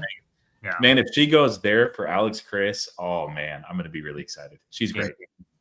Yeah, she posted on her, because I follow her on LinkedIn, and she posted that she was just like, I can't believe it got so much attention that I was leaving, and I'm leaving for something better. She's 26, so she was like, it's normal for me to be looking for new career roles. Okay, moving on, because we have a lot of questions to get through. We'll do lightning round. I don't know anything about patents. They probably have some. I mean, he co-invented CAPTCHA. I think that he owned the patent on that. They probably have some stuff. Okay. Let me see if I can find another one for you. So I think this was one of the Jeremy questions, but Heinz asks, will subscriber costs be expected to rise or decline? Whatever maximizes the long-term value of the subscriber. It will go up and down based on all the A/B tests they do. They're constant. Which I love, by the way. I love the fact whenever you said that they choose community growth over monetization. That usually pans out very well. I mean, that we saw that a lot through Nubank, like, giving customers their money back if they felt like they've been wronged. But like, who cares about the revenue today whenever it's keeping a customer for the next 10 years. Mm-hmm.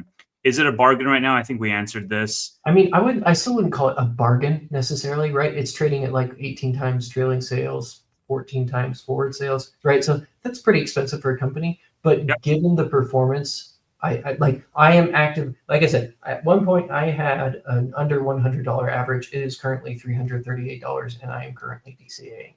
So for whatever that's worth. I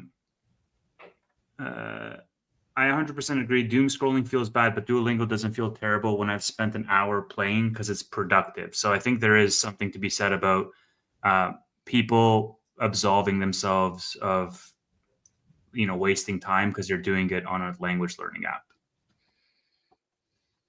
app. Question for later: how fast, if at all, Chris, are they gamifying Skillshare breadth of products? Not sure. What is that? I'm not sure what that means. Skillshare breadth of products. Yeah. Maybe they're talking about the Skillshare, the app, but yeah. Well, maybe you can ask. Maybe you can answer the breadth of products. Like, what is the velocity by which they're introducing new subjects? I wouldn't like.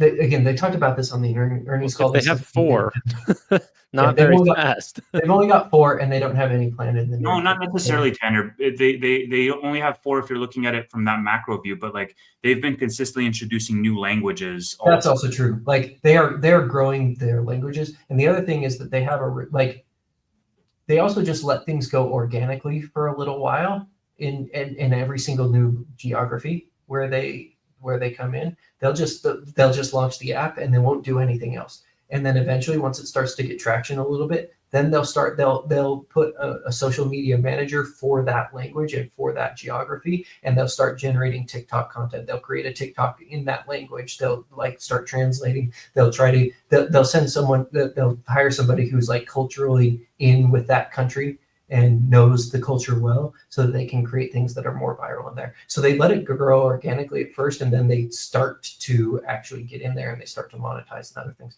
The other thing, I guess, Max is right now, so that call with Lily, that's only available in certain languages, and they're going to be able to scale that really quickly too. Here's a clarification. Skillshare is a site that teaches people about many subjects through professional explaining. Was just an example because I'd want Duo's game on similar expansions. Okay, I don't know. I used to use Skillshare a while ago. So I mean, the breadth of products, I wouldn't say that it's a fast. So the breadth of languages is probably a higher priority than the breadth of products. But if chess really continues to take off, right, and it like they always say like math and music and chess, we're like it's something we're just letting kind of grow. The revenue from them is small. But if they start to see like real growth in one of those, I think they'd probably start to lean in. Maybe you can walk through the social media backlash recently. We got a couple of questions around this and why the stock fell so much as a result of this. So Luis van On kind of came out and he said, hey, we are going to be an AI first company, and we are going to lean in AI, and AI is going to be a part of everything that we do. And social media interpreted that as we are going to fire people and let computers do all of the work for us. And that was the backlash, right? Is the fact that people were against the fact that they're trying to scale AI. What he meant is the fact that he wants basically everybody in the company to be engaged with AI, like across all of their departments. They have trainings on AI where they go in, they have people like build something, they have people build an app that have never coded before, where they do things like they are trying to get all of the, like across the entire company, they're trying to get all of their employees to utilize AI in everything that they do. But that caused a lot of pushback, and literally people started a boycott of Duolingo because of it. Like there was a social media backlash. I'm just going to refresh. I'm still here. It's just this app is just lagging out like crazy. I think the main reason that it came down in May, so it was a result of that social media backlash. And then the second reason was just this AI disruption narrative. Like people have been convinced over and over and over that Duolingo, despite the fact that, and this Q2 earnings would have been the quarter where they should have put up crappy growth and where they should have put up lower margins, and they didn't. Like that's the thing, is that their Q2 margins this year were better than their Q2 margins last year. And this was the first quarter in the last year that they had 43% growth, where they were like 38, 37, 36. So they had more growth in revenue, and they had more growth in bookings. Bookings is like, so typically these subscribers, they pay for a full year, but you only recognize like a quarter of it in each quarter as it comes in. So their bookings grew faster than their revenue. So their deferred revenue that they're going to realize in the future actually grew faster than 43% this quarter. So like this was the quarter where you've got the AI is disrupting thing, you've got social media backlash and other things, and like the like this should have been the quarter when they failed, and that's why it was coming down. And that's also why it popped like 30% on the day of earnings, is because those earnings were so stellar. But then ChatGPT came out with this thing where they can make an app that on the same day, and it sold off. I'm going to bring up the next question. I just want to highlight this comment by Samir because I think it's amazing. They run 750 A/B tests per quarter, and half of them are successful. I don't know if you can validate that number, but that seems incredibly bullish from a product perspective if that's the case. Yeah, I know that they're constantly running it. I don't remember seeing the number in my due diligence here. I probably ran across it sometime over the past years, but I have no idea. I can't verify it, but like that sounds right. That's great. That's like 250 A/B tests a month. Like what is going on? That's crazy. And not all of them are in the app, right? So some of them will be marketing A/B tests. Some of it will be so like not all of it. There's some that are really big, like the Energy Hearts one is a huge dynamic in their app. Most of them are small and minor. Yeah, that's goes back to what Chris was talking about in the very beginning, the incremental, like make it just a little bit better, and you continue to do that, and you have an amazing moat. The more impressive than 750 to me, at least, is half of them being successful. And I do know they're using AI to ask like to try to generate more tests. Like they're using AI to say what else could as a way to brainstorm additional tests. That part is not as impressive to me. It's either going to be variant A or variant B. So it's like I would imagine the tests are not so crazy that like variant B is drastically different from A. Yeah, that's true. Okay, so there's a couple of different, like I'm grouping them. So I'm going to throw 3 or 4 at the same topic. So one of them is around the efficacy. So Jesse says, we use this in Spanish class. Do they sell to schools? And we have something, there's some sort of school. There's a Duolingo for schools, and I think the instructor gets it free, and there's other things, but I haven't looked into it though, so I'm not an expert. Okay, now this is the topic that I want to bring up. Josiah says, I live in the DR and many use Duolingo to learn, but most I know learned English through physical classes. And I want to pair that with Samir, who asks about the efficacy of Duolingo. Does it actually work? So there's a bunch of comments that say, like, this is not the most efficient way to learn a language or the best way to learn a language. Let me actually take that, if that's all right. I've done a lot of learning in languages. I've studied like 5 different languages. I'm not fluent in any of them. Some are dead languages as well. And I've had people in the same cohort or in the same classes as well that are learning along with me. Some learn at a faster rate than I do. Others will take 2, 3, 4 years and not know and learn anything. And I see the same comments about Duolingo. And it just depends on what you're wanting to get out of the platform. If you're just on Duolingo just to show, hey, I've got the streak, and you're doing the bare minimum, you're not putting in the time. You're not putting in the time. You're not going to learn it effectively. And also you still need to practice it in the real world. It does a good job of helping you get over the fear of making mistakes. But you just have to go out and speak with people in the real world ultimately. But if you're somebody that actually wants to learn from the platform, I've used Duolingo for Spanish during COVID. I knew some Spanish going in, but I was like, okay, why don't I go ahead and brush up? Because my Spanish was geared in like 3 categories, and one of those was food, la comida. So I'm like, okay, let me go ahead and round out my Spanish a good bit. And I found it to be highly, highly effective. But the reason why is I was not there to just simply check in for a streak. I was not like going to a class and just showing up to get a grade. I was there to freaking learn the language. So it just depends on what you're wanting to learn. But myself, I've had real in classroom learning. I've had in person learning, like when you're thrust over there overseas and you have to learn the language, or not quite die, but to really succeed. Of course, that's the best. But second best out of anything that I've used before has been Duolingo. So I think it's highly effective, but it depends on what you're actually wanting to get out of the platform. If you want to learn, you will learn. Yeah, I've improved my like I said, my vocabulary in Spanish is way better because of Duolingo. Just because like I just get a lot. Again, my grammar's pretty good, but I never spoke it enough. And so the fact that I do it daily, or pretty much daily, right, allows me to learn new words consistently, and I feel more confident speaking. I do think that the video call with Lily will actually help a lot of people, because speaking a language is different, and getting actual real world practice. I think that does improve the efficacy. But I agree with Roy. That is what you put in. So a bunch of questions around Rosetta Stone. We didn't really talk a lot about competition. Rosetta Stone is considered better by some than Duolingo as a language platform here in the UK, Harry says. And then Barry also asks, DoD uses Rosetta Stone, have to be highly motivated and mandatory by instructor. I like Duolingo's gamification, but I can't see past limited growth. I think there's another one. I'll bring it up if I can find it. So I think Rosetta Stone probably is more efficacious, but it goes back to that thing that the CEO said, where he said most education apps try to teach something and they optimize for outcomes and for teaching, and they don't optimize for engagement. And so for like, if you really are devoted, like if you're in the DoD, right, and you need to learn a language, there's better tools out there. There's always been better tools than Duolingo. So that's not their moat. That's also not that's not their strong suit.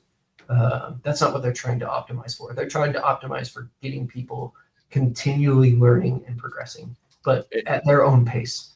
And let me add there, I've used Rosetta Stone. We've homeschooled our kids for a number of years, not all the time, but one of the years we bought Rosetta Stone, I think it was Spanish 1. I did it completely, and my boys did it completely. My daughter was too young at the time.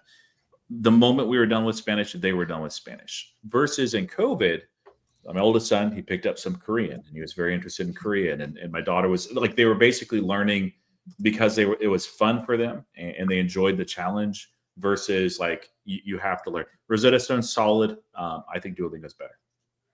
Cool. It's an hour and 30, so I'm gonna run through a bunch of these questions. Maybe we can do a rapid fire. Yeah. Okay. Did he cover membership cost, increased frequency, and amount? Do we know? It's constantly changing. I think right now it's like $7 for. Oh, I don't know. I could look it up, but I think it was like 7 for Super and like 10 for Max. So Super is removing ads basically, and then Max is the extra AI features. In one word or less, Chris, SoFi or Dual, which would you buy right now if you didn't own either? SoFi. Are you concerned about the PE ratio? No, because they're still pretty recently profitable. And so I don't think that it's the right metric to look at. Their PEG is not egregious, especially for a SaaS company. SaaS, you're always going to pay more for a SaaS company no matter what. It's always going to trade at a premium, but their free cash flow like metrics look really, really good. And that's what I care about more. Hey, can I add one quick thing on Duolingo too? Like this, you look at the share price, like, man, $350, $400, $500 a share. This is a massive company. $15 billion market cap. It's not. It's too small to get in the S&P 500. So there's with their TAM, there's a lot of room for growth. They're not optimized for PE. So I agree with Chris here. Right? Okay. Super Duolingo is $13 a month. Max is $30 a month, and you can also get a little bit. You get a discount if you pay for an annual subscription. That's the current pricing in the US, but in other geographies, it's completely different. A couple of questions on the total addressable market, so I'll bring them up here as I find them. My biggest concern for Duolingo is the TAM is large enough for them to continue growing fast enough over the next 5 to 10 years to justify this valuation. I thought you were going to ask another one. So they're at like 6% penetration on people who are actively learning another language. Like every single time, they get this question a lot on earnings calls and investor stuff. And he always says, we haven't slowed down yet. We have no idea when that's going to happen, but we aren't seeing it right now. So like, I don't know, and they're also, again, they're expanding into other subjects too. So they expand the TAM over time. Got it. Yep. Can this bump up for 2 to 3 more years? I think you answered that with the expansion, but maybe I can pair that with this other question. I mean, these were the same questions that I was getting though in 2021 and 2022 when people were like, how many people are learning languages? How many people continue to learn languages? And they've had 40% year-over-year user growth. Like it's just an exponential, right? Like you'll be able to see in the data when that starts to turn, and maybe it'll come down at that point, but they can also just turn it into a free cash flow machine at that point too. Do you think the stock is going to have a sentiment problem for the foreseeable future? Like, I don't know how they break out of that if everyone constantly looms over AI is going to take that. I mean, that could be a 10, even if they continue to grow for the next 10 years, could still be a 10-year looming sentiment. You mean like fair values on your loans? Well, or yeah, you're a bank, you should be priced as a bank, right? Like at some point, yes, it will probably be an overhang forever. But at some point, the fundamentals start to shine through. I saw this in one of the comments. The models get better, though. I know. So we'll do Duolingo.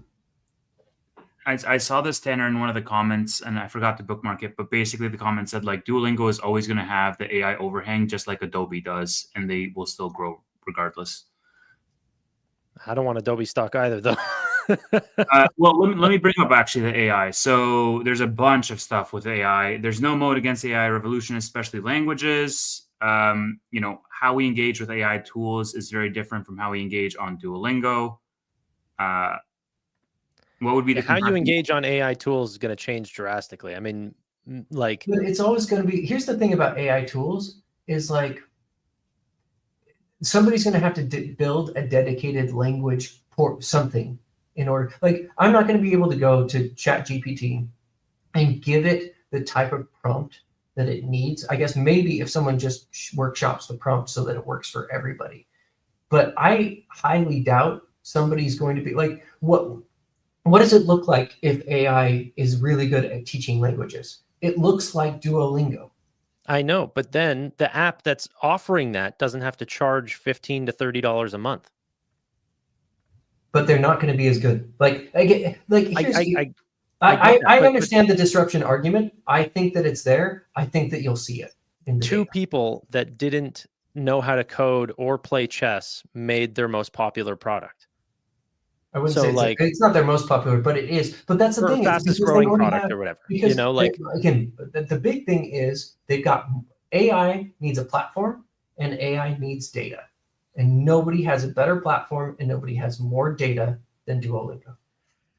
And I understand the margin argument, and you'll see it in the margins.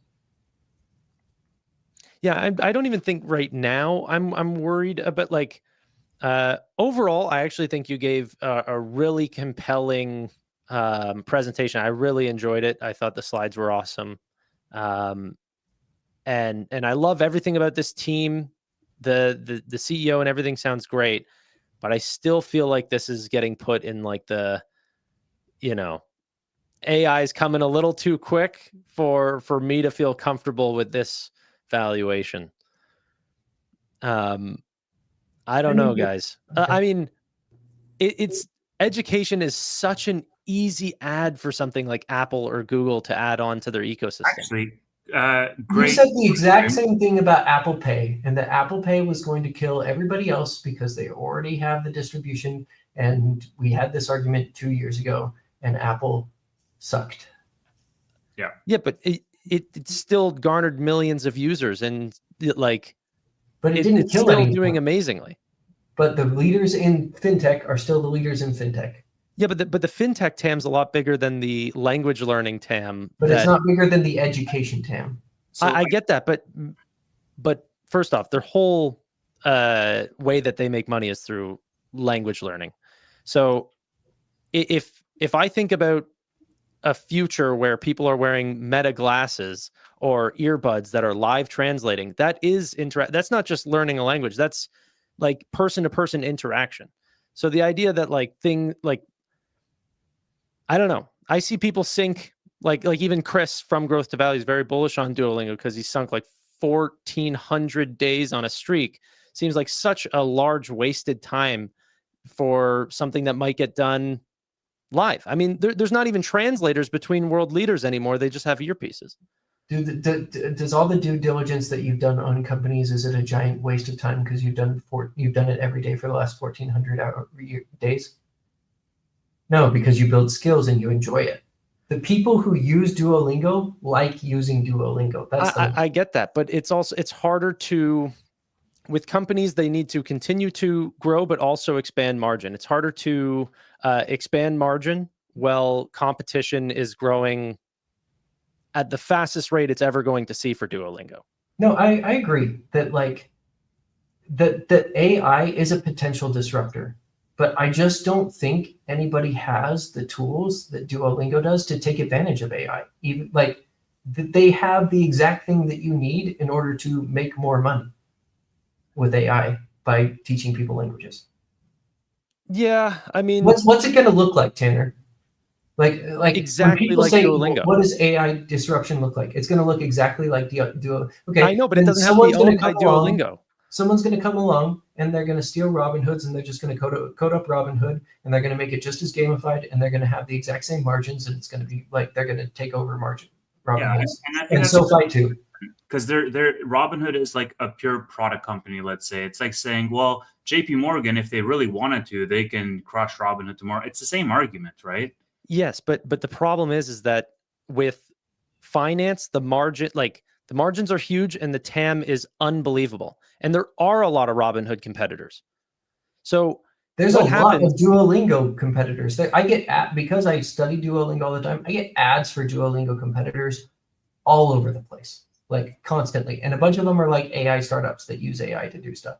None of them are gaining any traction, and most of them have gone broke because I've been following them. Like most of them have disappeared. I mean, yeah, that would be the that's the hope, right? But there's and on that previous comment, what was it? Where it said, how can this small company compete with with companies that have unlimited resources? They're going to leverage it. They have access to Gemini and GPT-5 and everything else. Like they are leveraging the tools that the big companies are building. Yeah, I like this answer as well. Like the entertainment piece, I think is a large driving factor of why people use it and of the engagement that they use on the app. So again, I'm not saying there is a risk. Like I've said that over and over. I just don't like, if there was a risk, if there was some sort of risk and AI was really good at this, at some point you will have seen it. Like ChatGPT's been out for 3 years. Mm-hmm. You should have seen some sort of disruption over those 3 years, but it's not. It's a giant exponential curve. So, and I know it's getting better, but it's been getting better for 3 years, right? People said 3 years ago, this is going to disrupt ChatGPT, or this is going to disrupt Duolingo. And I saw the stock, and I've seen the stock fall double digits amounts on AI headlines for 3 years. The same way I've seen double digit drops on like macro fears for SoFi for 3 years, but the curve is up and to the right. So yeah, I think it gets harder the bigger it is, and the bigger the TAM is, there's more competition even then. But yeah, but does Apple or Google care about, like, they're making what are they making per quarter? Couple $100 million? $1 billion, yeah. No. Their revenue right now is $252 million last quarter. It's a rounding error. he's talking about Duolingo. I'm talking about, so Duolingo made $252 million off of their entire app ecosystem. Like Google and Apple don't care about that, right? Like they're not going to try to create this thing. They're not going to waste the money. Yeah. They have bigger fish to fry. Okay, just a couple of questions to go through. Roy, did you want to add something before I move on? No, that's okay. Okay. I think this is an interesting one. Chris, do you think that it could potentially be an acquisition target in the future, given how small it is currently? I mean, for whom? I guess for Google? Absolutely not. It would be a $20 billion app. No, who would buy that? I mean, I guess Google bought his last two companies, so maybe they'll come. Yeah, in for $100 million. That's a rounding issue. I don't see it, only because I don't know who would be interested. Can the subscription include family sharing with kids? Yeah, they have a family plan, a paid family plan. So you can, and I think it's up to. And the other thing is, people take advantage of the family plan because you can share it with a bunch of people. And they don't necessarily have to be like your immediate family. It's not like a Netflix password sharing where they crack down on it. Mm-hmm. Up to 6 people. Do you see the value and quality of teaching for public education improving? If not, then Duolingo will profit. Agree, disagree? Like the more... Going back to, I'll throw this up and I'll talk about it now. The CEO, by the way, this is one of the things I don't like, is he'll say a lot of things like this that'll make people mad. And he's been doing it a lot. One silver lining piece is usually when you get CEOs to do that, they're feeling very, very confident about their business and their position in the market. Sometimes they're incorrect. But I don't think, I think a good human teacher, we'll just use language as an example, is far better than anything AI can do now, and probably even in the distant future as well. But AI can be very, very good. And I think AI is probably already better. Like Duolingo is better than just a mediocre human teacher, frankly. So a lot of schools, I know that schools are using Duolingo as more of a supplement right now, but I think that especially if there's cuts at some point, and there may be for a couple of reasons with schools, or it might be a poor school that just can't afford and has to cut French or something like that, they may go the route where they're like, well, rather than just cut it entirely, we can at least do Duolingo and have somebody there that knows a little bit of French. They took like 2 semesters in college, then they can facilitate it. The other thing is there's a lot of things happening like this. This is one of those like little additive things, but the way that education is going, I think that there's going to be more and more demand for things like Duolingo. This is one here in Texas that actually it's in law now, but it doesn't really take effect until the next school year. But both for private schools and also for homeschooling families, they give you vouchers. And so if you're homeschooling like we are, they give us actually a fairly large chunk of money that we can use towards homeschooling books. It's much smaller than what they'd be paying if we sent our daughter to school. But so we can use that to buy whatever curriculum, including, I imagine, Duolingo, reading that bill. So I think, I think there's going to be a lot of demand for parents. Real quick, as homeschooling, I think, continues to gain adoption, that has really, like, that's one of the things that accelerated COVID a lot, is homeschooling took that next step change. There was in-home learning and a need for Duolingo because students weren't able to go public school, but also homeschooling grew a lot too. And as that continues to be built out and things like this happens, there's a lot of parents like myself that either A, don't have the time to be like, okay, let me do all the work as far as teaching my kids Russian. It's like, I don't have the time to do that. So you use something like Duolingo, and then you as a human interject. So I think that there's a lot of TAM and acceleration just in the education verticals that are going there. But still, a great teacher is better than what AI can do. And I think it will be for a long, long time. We're homeschooling one of our kids too, and actually in the curriculum, so we have a similar thing. It's not like a voucher, but if you apply, you can get some of your courses reimbursed, and they have courses online like this. They say, hey, if you want to, here's some language arts curriculum, and here's math curriculum, and they actually had a bunch of Duolingo courses as part of their their offering. So like it is used for that quite a bit, and we're using it with my son was in dual immersion. Spanish, and my son that we're homeschooling now, he was in Spanish and English, and we're using it to supplement. I mean, my wife is fluent in Spanish, but like she doesn't want to sit there and do tasks with my son and like repeat vocabulary words, right? So like she'll talk to him and they'll have conversations, but if he just wants to get practice, we'll send him to Duolingo. Yeah, so I wanted to bring up this school question. Is there a chance, or what would you put the probability of schools switching or doing more partnerships with Duolingo around language learning as a formalized part of the curriculum? I don't know. I mean, I'm sure they'd be open to it, but I have no idea. I do know that, like, I looked up the Duolingo for schools thing. Teachers who can do it, they can actually personalize the curriculum, and they can personalize the vocabulary words, because like it's got implementations where you can put those things in, and it'll make sure that it has those words and like the matching games and whatever else. So like they already do some kind of personalization like that. They could go to a paid tier, right? Pretty easily, and then implement it on a B2B side. They haven't done that yet. I'm pretty certain that all the Duolingo for school stuff is actually free. It's more like a management tool for the instructor, but the kids are on the free tier. But they don't get the ads. I actually think that I know the instructor doesn't get the ads. I don't know if the kids do. Okay. I thought this was good. I think this was fantastic. And thank you so much, Chris, for putting all of that together. It's been a 2-hour episode. Should we invest in Duolingo? Tannor is still not convinced, but the rest of us are. And anything else to add, gents, before we sign off?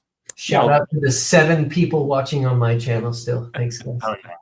Yeah, I really appreciate you coming on, Chris. It's always great to hear, especially one that I know a little bit about, but you're deeply familiar, and I appreciate the time you put in for this, and also that you made for tonight. Myself, as far as where I'm at with Duolingo, I don't think it's the screaming value right now, but I'd rather pay a fair price, which is where I think it is, for a great company than an excellent price for a company that's not great. So I don't know that I'll add a lot here, but if sentiment continues to sour, they have another quarter that they miss some numbers, I may add a lot. But I think that for right now, I'm just going to kind of hold, wait, and see what it does. But if you can get an excellent company at an excellent price, PayPal. I wouldn't say excellent yet. I think good, but yes. Okay. Thank you, everybody, for watching another episode of Stock Tank. Duolingo, just actually for reference, because these tickers go ballistic in the months after we cover them. It's actually uncanny how many have done so. Just for posterity's sake, Duolingo is at 345 right now. So we'll see where it ends up. Good ad. Yeah, exactly. And then let us know on X what other ticker you want us to be talking about and who you want to present the bull case for that ticker. Thank you so much for watching. Go ahead, Tanner.